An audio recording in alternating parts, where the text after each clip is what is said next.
Јавното предпријатие Колекторски систем задолжено за заштита на Охридското езеро пред колапс. Најновиот извештај на Државниот завод за ревизија открива скандалозно работење, блокирани сметки, имот кој никаде не е запишан и сомнителни трошење на народни пари. Ревизорите констатирале дека иако вреди над 2 милиони евра, колекторскиот систем изграден пред 35 години се уште не е запишан во катастар. Предпријатието нема имотни листови за речиси ништо, а работи и без соодветни дозволи од Министерството за животна средина. Дополнително сметката е блокирана уште од неговото основање во 2020 година. Во извештајот на ревизорите, меѓу другото, е наведено и дека Колекторски систем веќе 35 години работи без добиена дозвола за собирање, одведување и пречистување на отпадни води, која ја издава Министерството за животна средина и просторно планирање.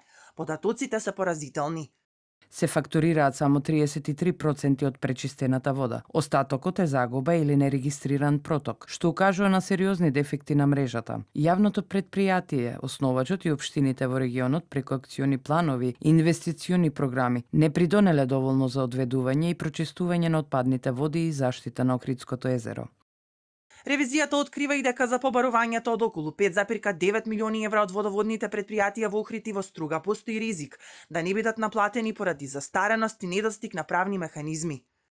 Во трговските книги и финансиските извештаи со 31 декември 2024 година евидентирани се побарувања од поврзаните друштва, Јавното предпријатие Водовод Охрид и Јавното предпријатие Водовод и канализација Струга, во вкупен износ од 5.926.683 евра, кои се преземени по основ на статусната промена и се однесуваат на корисници приклучени на колекторскиот систем заклучно со 30.6.2019 година.